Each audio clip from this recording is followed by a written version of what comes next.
Hello and welcome to Beyond Top 10 Tennis. My name is Dr. Ashley Morgan-Berge and I'm your host. I'm the author of 11 books, a CEO of 12 years, the founder of a startup set on data privacy, most importantly, an elite performance coach of over 18 years, having worked with athletes throughout Europe, the United States to Australia. And most excitingly, I am the world's leading scientist on coach and athlete performance, specifically behind how to develop a top 10 tennis ranking. My work includes everything from mitigating injuries to conditioning behaviors that set a player up long-term for the long game towards a top 10 tennis ranking. I'm behind theories from the optimal performance theory, optimal behavior for optimal performance, the barrier breaker, the rule of transference to the golden rule. As has become custom, each episode we dive into one of my books to share additional insights and dig a little bit deeper.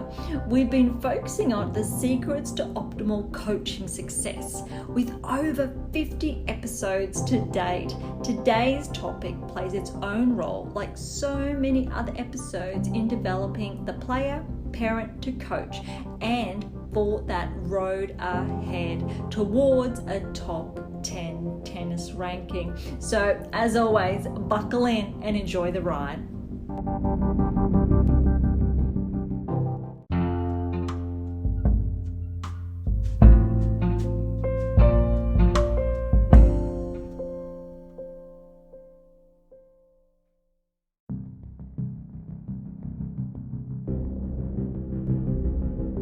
Thank you so much for joining us today. If you've been with us for some time now, thank you so much. If you are new, thank you all the same. Although if you are new, I really would encourage you to catch up on, I guess, a handful of our previous episodes, because like I shared in last episode, it was really underscoring that how the secrets to optimal coaching success has really jumped off the secrets to optimal performance success, given its real or its full title, which is the secrets to optimal coaching success, the role of experience, optimal performance practices and outcomes in the real world. So it really sets the stage, and I think, as I've really highlighted in a handful of our previous episodes, it's about setting up that baseline, those foundations, and how we've got a catalogue of 50 episodes to date, essentially focused on the secrets to optimal performance success. So this is now episode 53 and our third installment now on the secrets to optimal coaching success. So if you have listened to our past two episodes, you kind of know what we're all about, because we are on chapter 1. And it's very different. It's looking at those non-typical building blocks. And I'm sure last episode really gave those additional insights from problem solving and really where we went.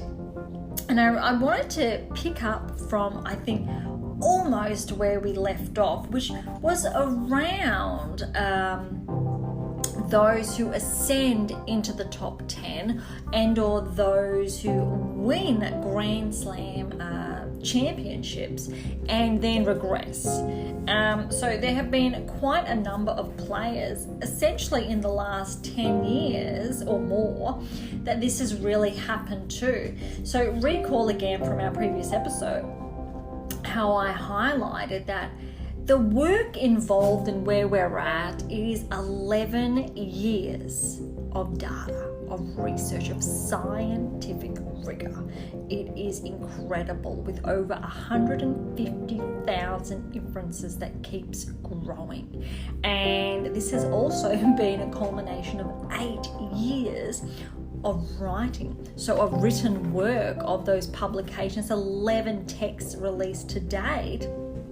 And 10 of those a scientific, I call it. Even, the secrets to optimal coaching success, I don't necessarily view it as scientific because it really has been designed as a building block. The later texts do get more sciencey in this respect because they are essentially built as a complete learning structure, which is, I haven't really shared that to date, but it's incredibly mindful of the stepping stones and the steps you need to take, which really, I think, bridges into today's episode, which is really about reading and its applicability to sports performance. Granted, I do have a level of bias in this respect with, I think, my publications. However, going back there, it's really being mindful that a complete learning curve has been developed, which means whether you are that 9 or 10-year-old beginning or you are that 28, 29-year-old, there's always an inference point. And there's always an inference point with each individual text. Some will be more readily known than others, especially for those who are more senior on tour, which I think it's very ironic calling players who are 28, 29 senior on tour, because again, we do like taking that humanized approach with our work, and that in reality or the real world, a 28, 29-year-old is not obviously considered as a senior. So it's a bit of fun / taken out of context when we're using those age ranges on tour or in play opposed to off court. Though let's go back to where we're at. Now, when we're looking at those inference points at these respective texts, so the secrets to optimal coaching success, when we're really looking at today's topic, it really is incredibly relevant across the spectrum. So irrespective, obviously, at what stage of development you're at. If, however, you begin at the beginning, so where we've built that foundations with the secrets of performance success, and you go all the way through to the 7 keys to optimize your life, which really unveiled for the very first time what the 7 keys are. And then to my latest text, which will be available at the end of the year, and it takes you on that learning journey.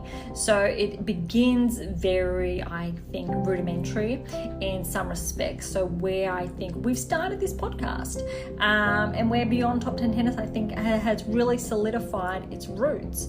But the complex, obviously, it evolves because there are obviously very, I think, a more complex part of data, obviously, that are involved in the sciences. And you actually, by applying that skill of reading and continuing along that curve, in a manner of speaking, it does optimize your performances. So it correlates with that endpoint. And when we're looking at the endpoint, we're really looking at a top 10 tennis ranking. Of course, there are going to be those who will differ and argue otherwise, which is completely understandable. Though when you're looking at such a substantial body of work that has spanned 11 scientific texts, including the one that's almost available. So recall a previous episode where more insights were shared in that respect. When we're looking at the applicability here to learning in and of itself and how it directly feeds into your performance, it's incredibly rewarding. And there's obviously a very big discussion in that respect. We do have episodes on, learning and play, and on education and its role in the role of academia. And there's a handful very early on that really touched on that. But then when you're looking at our episodes, I want to say they're around between 44, 45 through to episode 50 roughly. There was a very big recap on that book. So specifically, parts 1 through to 5. That really, I think, surmised what that was all about, but but it's summarized in respect to the importance and how it overlaps. So today's episode is not necessarily overlapping, but it's going to, I think, highlight / insinuate in different areas the compounded effect. So, and if you look at that, that's really, I think, a financial reference. But in this respect, it says you go on and on and on and on. So the long-term effect.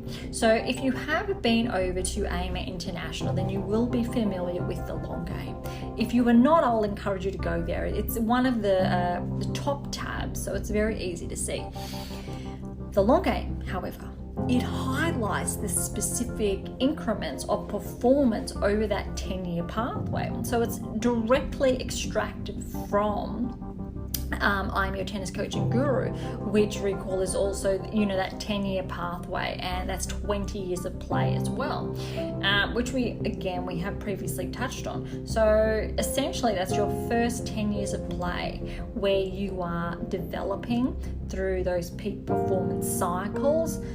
So you're setting those foundations up to say, for argument's sake, if you started at 8-9 years of age, by the time you are 18-19 years of age, you're at that peak performance level that's on the cusp of becoming an elite. Whether you have reached that age range and you're ranked 800 to 700 in the world, for example, you are there at the tipping point for that next 10 years of play that will see you ascend towards the top 10. So it's quite a substantial, I think, outcome / volume of work that we're talking about, because that's that 20-year playing cycle, which again is essentially unheard of. But again, I like to always put myself in your shoes. And this work has been going on now, believe it or not. It really, I think, found its initial feet were 20 years ago, which is just astronomical. But it wasn't until 13 years later where I think this body of work really started, where the scientific rigor was just, it really, it got sunk into, and the outcome, obviously, a few years later was how to develop a top 10 tennis ranking. And it's not something essentially we set out to achieve, or what I set out to uncover. I set out from that scientific standpoint. I really had primary questions that I wanted to address that were never addressed ever, irrespective if I was in Europe, Australia, North America. No one could answer them. Player, coach, irrespective of what level. And lo and behold, no one had ever asked them universally before. Nothing was in the literature, in the scientific literature, irrespective of what field. And that's why it's a world first, which means it's not just in tennis, it's in the sporting landscape.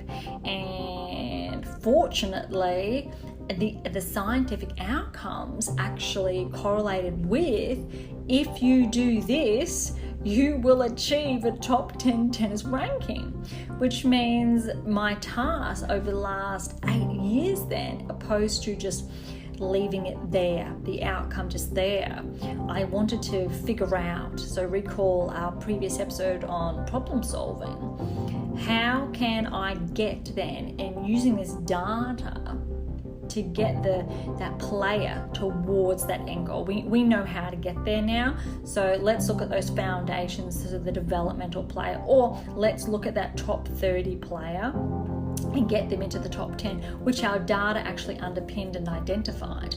Although when we're looking at that player 900, 800 in the world, let's put together a pathway to get them there. Or if you're not 900 in the world, let's look at those club or academy level players who their long-term ambition is to become a professional athlete, a professional tennis player. So if you're that 13, 14-year-old, let's put a pathway in place that actually guides you towards that top 10 tennis ranking. more often than not, this is unheard of. It's essentially, you want to become a professional athlete. So that essentially means let's get a ranking 900, 800 in the world. And then let's just keep playing and cross our fingers and hope we keep getting better and, our ranking improves. But this is more explicit. It's more succinct. It's about saying that this is a given. This is what should be happening if you are at that level of play. So if you are constantly and continuously putting in that work, let's look at those peak performance cycles that we've touched on previously on multiple episodes with blog posts there. But if you're reaching that next peak performance cycle, you need to obviously reach the next and the next. So it's cyclical. Again, if you're familiar with our episodes, you're aware of, I guess, how that works. So more, I think, explicitly, it's about then how does a player ranked 800 in the world continue that cyclical approach towards the top 10? Because again, more often than not, whether you reach 120 in the world or 80 in the world, you plateau.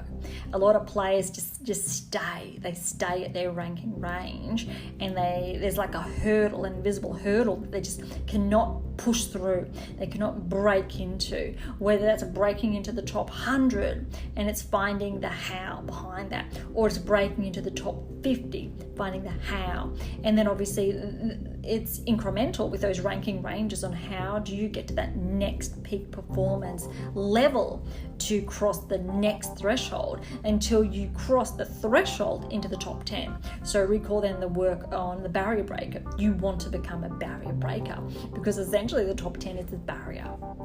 You need to cross that threshold. So again, if you're familiar with these books, then you know what I'm talking about. If not, though, that really surmises, I think, some key pieces there. So today's topic, when we're looking at reading and its applicability to sports performance, it's so much more. When we're really looking at, I think, the broader performance spectrum and the inadvertent learnings that happen along the way. And in order for this to happen, so in order for a top 10 tennis ranking to be your end result, the work had to be done, the work had to be put in, and that's where the last 8 years of my life has gone, but 11 years with the data, because it obviously took those previous years to collate and to really, I think, use that scientific rigor. And it's such a vast amount of work that's needed to be stepping stones, because if a player is told this is what you need to do to get to the top 10, that's only relevant for a player ranked 13, 12 in the world, essentially. It's very minute, but we need to broaden that to accommodate all players, all athletes in this respect, to give you a more concise pathway. And I think why I'm sharing this now is because over, I think, this span, so this time frame, it's obviously always been incremental. But this book that's going to be available in time for Christmas, which I'm really excited about, but it also dates today's episode. It's about sharing that tipping point. It's about piecing it all together, because up until this point it's guiding you, and now this is like the final light post or lighthouse, irrespective of how you'd like to term it, because we know now explicitly, which is really important to again underscore, that top 10 tennis ranking, how to get there. And again, with the humanized approach we always like taking, or I like taking with each and every episode, that's the top 10% in the world, obviously on the respective tour. And the text or the book, The 7 Keys to Optimize Your Life, was the stepping stone there. So that's the preceding text in this respect. But how the top 10% in play, so on the tennis court, on the WTA and or ATP tours, obviously how those lessons, how those keys transfer in life. So how you can become the top 10% or achieve the top 10% in your field of choice, irrespective of what it is. Even though these keys are incredibly specific for tennis, there was also a way that was identified how it can transfer whether it's in other sports or professions, but more so I think the importance here is on the sporting spectrum. And we have touched on this in a couple of episodes previously about the Olympic correlations, but also the significance there. So when we are looking at the significance of the Olympic comparisons to the impact, if you want to get inside the top 10%, so if you want a podium finish, or you want a real chance of being that gold, silver or bronze finish, it is absolutely essential that you have these 7 keys in your arsenal. And I say arsenal because they really are, or really can be viewed as a source of a weapon in some respect, in the nicest sense, because it's almost like you really do have those keys to amplify your game, to amplify your performance, to take it to the next level, to really, I think, redefine what that peak performance is for you, what that next peak performance is for you. Because, and I have hinted on this, I want to say 2 episodes ago, is that these are the foundations for the next generation of play, which essentially means, and this is highlighted on AMA International, but this is the data that underpins the next generation, which means if you are a current player and you want to maintain your rankings hold and you want to ascend inside the top 10 and maintain that level of play over the next couple of years at least, you need these 7 keys to keep pace, because there's a next generation that's going, they're rising up. When they have access to these 7 keys, it builds that new baseline. So that next baseline of play, which is incredibly exciting, because never before historically have players had access to this type of data, to this type of explanatory science. And I say that again in respect to today's topic about the readability, because it has been broken down over those now almost 11 texts, which means it guides you incrementally, so it's that staggered approach that we've talked about, progressing. So those progressions again we've talked about, and it's in the palm of your hand. And again, that's completely new, that's never been done before. There obviously are those standalone texts that will teach you something really valuable, but never before has there been a complete, I think, toolkit, how I describe it. Because again, I like putting myself again in your shoes, because I once upon a time was that player that was not sure how to progress, and it was so important to figure out how I could reach that next level. So being that player that was in your shoes of how, it was so incredibly important for this body of work to work with all of the moving parts involved, such as learning, such as the reading and its applicability, such as the role that academia plays, the same with the technical parameters. So it's bridging the science from the sporting spectrum, but also the developmental child, because we know, even if we want to agree or not, that irrespective athlete or not, there are incremental, I think, growth phases of development that obviously occur, and we need to make sure we're accommodating the entire spectrum and or accommodating it as well. And it's quite complex when we consider that everyone's unique, that everyone's individual, and the different age discrepancies there. So whether it's that 8-year-old, that 12-year-old, that 16-year-old, we've looked at modifications, for example, that are so incredibly important for that adolescent athlete. Because if those modifications are not made, that's where injuries really stem. Because if you are still conditioning that player athlete within that age range, the same as before they started growing, so say before they grew, an inch or 2 or 3 over summer, for example, the injuries are going to run rife. We know how the bone structure, for example, becomes even more vulnerable / susceptible during these periods of growth, and why really key, I think, accommodations need to be made for essentially being human, being an adolescent, and growing into a young adult. We also know the levels of susceptibility to impressionism that happen throughout, I think, those teenage years, and why we've had episodes on mentoring, and it's important why that is being tied into this. We also know the importance of having that parent and or guardian figure along the way as someone to lean on and or to keep the adults in the room accountable.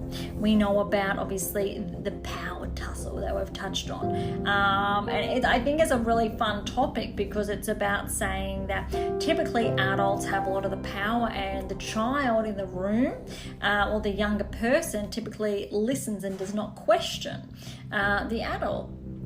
And it's endeavouring to empower both sides, not just one or the other, but both sides, to ensure there's an equilibrium. So there's a balanced state there, because that's where I think, especially our previous episodes have touched on, the importance of that coach-athlete relationship, which this essentially all encompasses.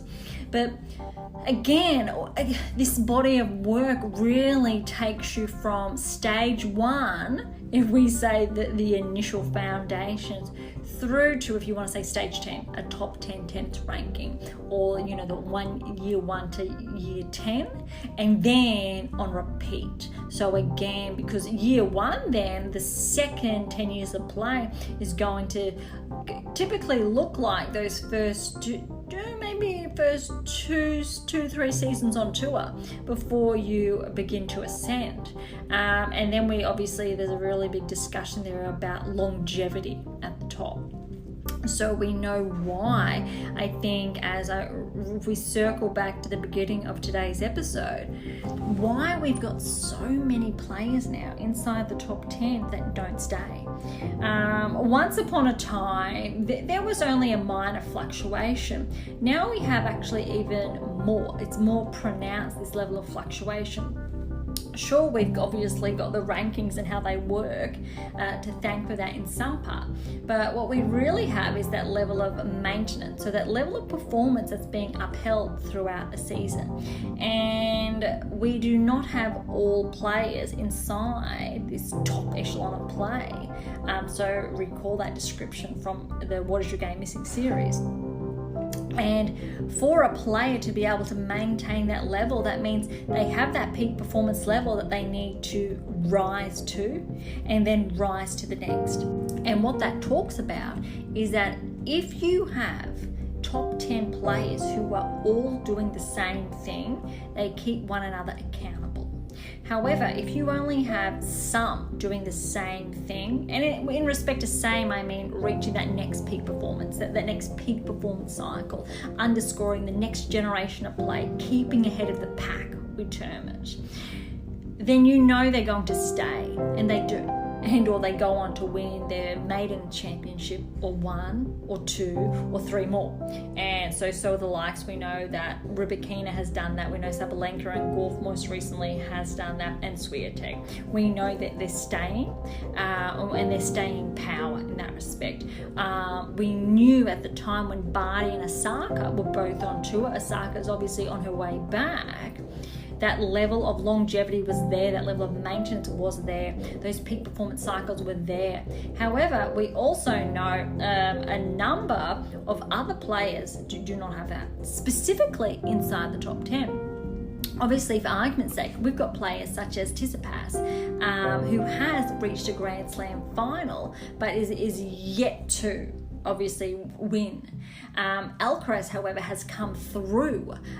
Meanwhile, we've got the likes of Medvedev, even for example, sure that he's won a slam, but that newcomer, we term it, was able to break through and even claim not just the number one ranking, but also his maiden championship. Now, there's a really interesting discussion around there. We've touched on in the previous episodes about Sinner, how Sinner was flagged to ascend in unison with Alcaraz, for example, with our data that I have not disclosed previously.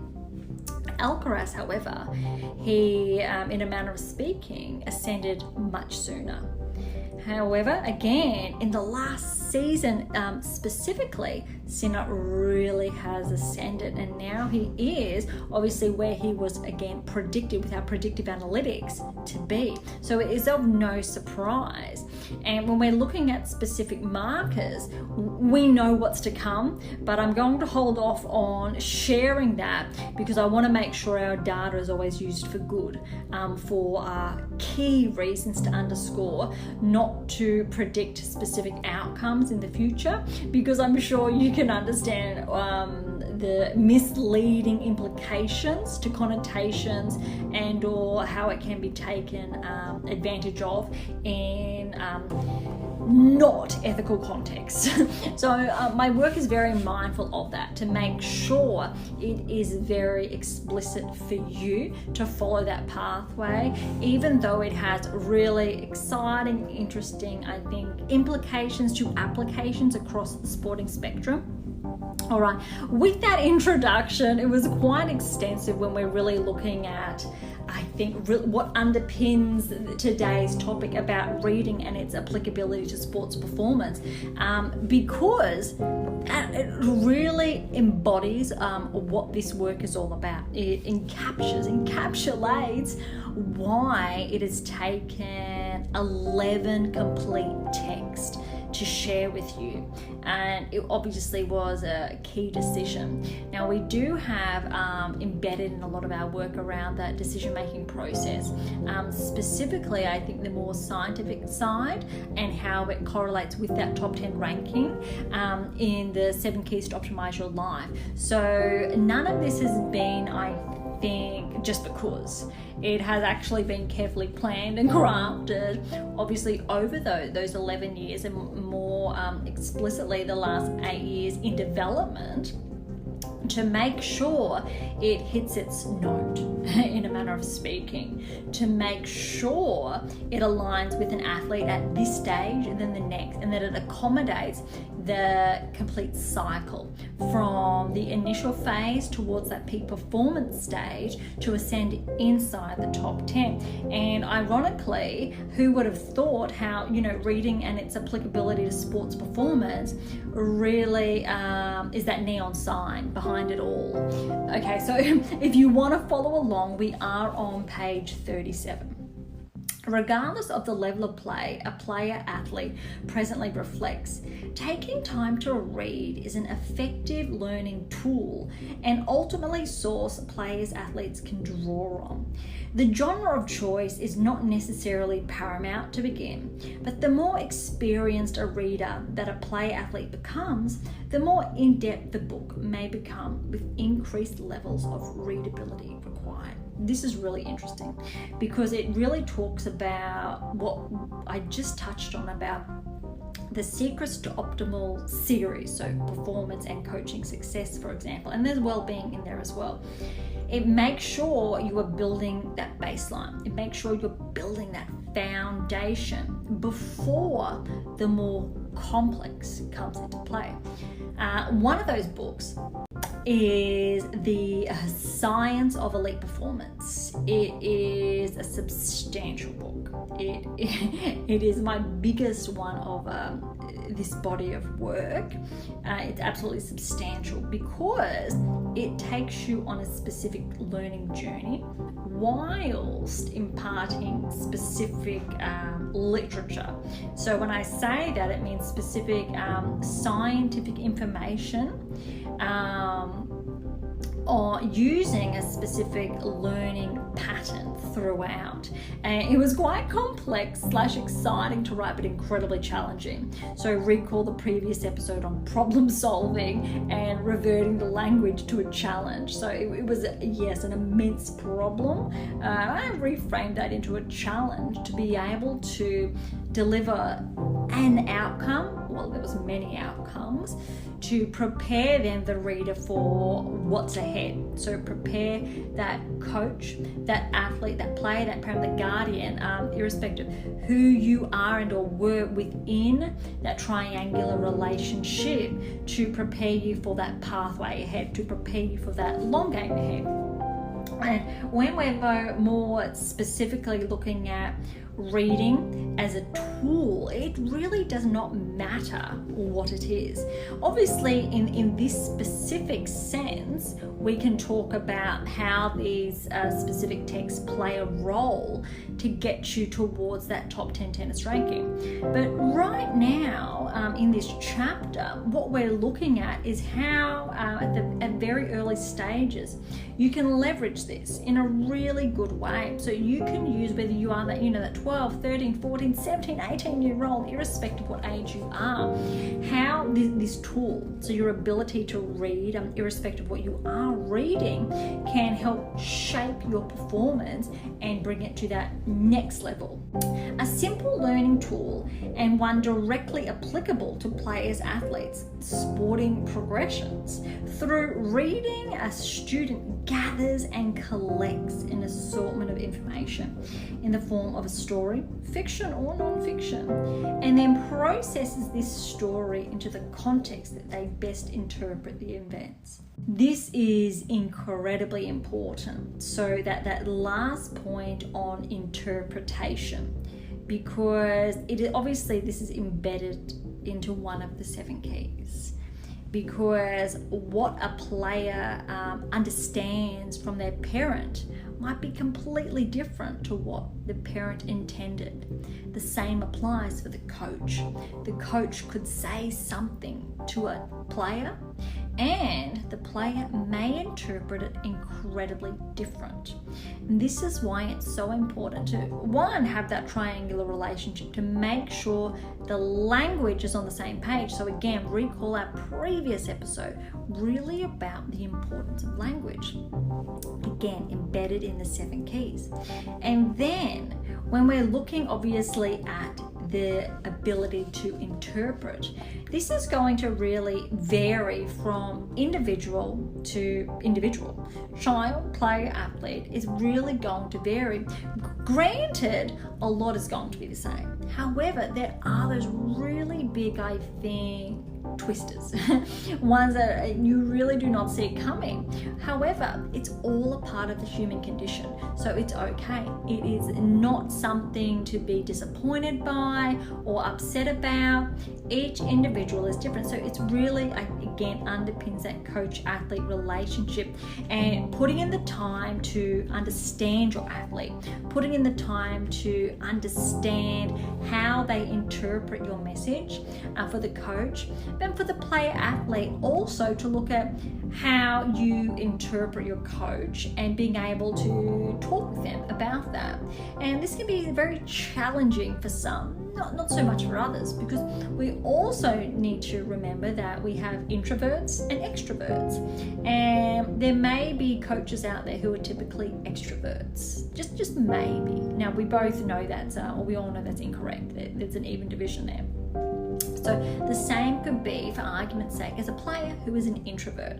Now we both know, again, there's an even division there, introverts, extroverts. So that's not, these are just pure examples. So if you have an extrovert working with an introvert, and that extrovert, for example, does not understand very well that introvert, there's a cause for concern on both sides. But in reality, there is just, they are not being interpreted as they intend, and it really comes down to human behavior, and then in turn the ability to understand one another as intended. That is, I think, a really fun discussion to be had, because I think a lot of things get taken out of context a lot of the time when these simple understandings are pushed aside. Through this form of collection, a player athlete is actively engaging their subconscious, which is then proactively digesting the story. So that refers to obviously the interpretation of events. But this, I think, collection of information and to engage in the subconscious, it happens irrespective of introvert, extrovert, it happens, but it's the ability to engage and or the willingness, the level of willingness to want that. Whereas typically you may just think, of course you're being understood how you expect it or expect to, where in reality it's something completely different. But this obviously refers back to readability, what has been read, what is I think their learning stage at, are they privy to the 7 keys, for example? So if you drop that, do they know what you're talking about, or is it akin to a foreign language? So either or. So it's really about how being able to gauge the discussion, being able to gauge their level of understanding. Specifically, obviously, this is the role of the coach here. And then putting, I think, the necessary steps in place for them to ascertain, so to gain that level of knowledge for a better level of interpretation or understanding in even context. However, reframe what you're saying, and maybe that player athlete is going to understand you. And that is a huge, I think, secret being dropped there. And it's an immense applicability to that humanized approach. And I've touched on this briefly in the past, but again, it's the relationship dynamic. So whether it is between, child and parent, player and coach, and that power tussle, move that aside when we're really looking at that level of understanding and level of interpretation. And it happens the same in any form of relationship, personal, professional, and so it's also applicable at home. And it's really, I think, something, I'm not going to dive in too much here, but my fictional release actually shed some light on this in a very, let's say, obtuse context. However, that is such a significant or pivotal area for development, and it's being conscious, open-minded enough to know that your interpretation may be very different to the other person, opposed to there being a disagreement or a misunderstanding. It's about having an open dialogue to ensure that it does not happen, or to prevent negative implications from occurring. So it still is applicable on the tennis court. A negative implication may be a misunderstanding, misinterpretation means an incorrect outcome. Now, when we're looking at reading and its applicability to sports performance, as I'm trying to wrap this up because it's such a huge and substantial topic, we really want to refer back to, I think, where we're at as in the pathway in the long game and this volume of work. And it really underpins today's topic about, reading and its applicability towards that top 10 tennis ranking. And there is no too early stage to start, whether you're 8, 9, 10 years old reading, and it doesn't necessarily need to be this. It can be fiction, please, please, please. But it's the skill in and of itself. And if you can develop that skill of reading and fall in love with the enjoyment that many get from reading, you can take that with you throughout your developmental years to learn more. And that is when I would encourage you, and it's time to pick up The Secrets to Optimal Performance Success. Before then, yes, this book here, The Secrets to Optimal Coaching Success, and to really begin, I think, that journey towards understanding and reading, to ingrain those skills, to form that baseline, to build those foundations, so you really are, I think, prepared then to head towards that top 10 tennis tennis ranking.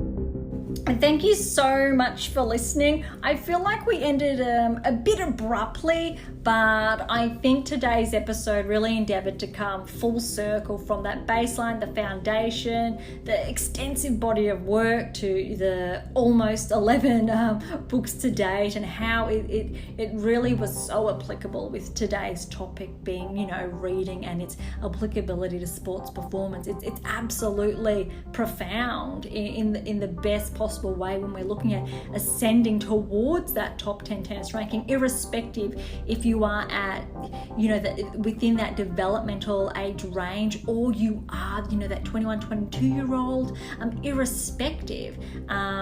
There are always key takeaways throughout this body of work. And if you start at the beginning, you'll be able to prepare yourself for what's ahead.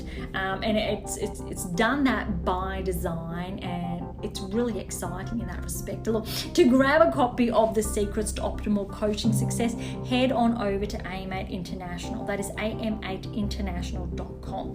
For any comments or questions, head to AIM8 or topic threads, the social platforms that are on data privacy. To interact with Beyond Top 10 Tennis, head on over to Twitter, Threads, LinkedIn, or Instagram. To catch up on our weekly coaching tips, head on over to TikTok. And I'd love to hear your feedback and keep those interactions coming, please. And to catch up on our blogs, head on over to Medium or directly to AIM8 International and look for our blogs tab in the menu. And look, as always, I will leave all the links in the episode notes. For something different, head on over to Pink Octopus Books. That's where my fictional release is. To view this week's question and poll, be sure to visit Spotify if you're listening on one of the many other platforms. Or for something left of field, visit Spruik for some random polls. And of course, if you enjoyed today's episode, please subscribe, like, share, and or all of the above would be absolutely phenomenal. And for those of you who are interested, we do have scholarships available on AIM International, as well as options to work with me exclusively to optimize your performance to nudge a little bit closer towards that top 10 tennis ranking. Places are incredibly limited, so don't be shy. Come and say hi. On that note, thank you so much for listening. I'm so incredibly grateful. I am your host, Dr. Ashley Morgan Berge, and this is Beyond Top 10 Tennis, and I'll see you next time.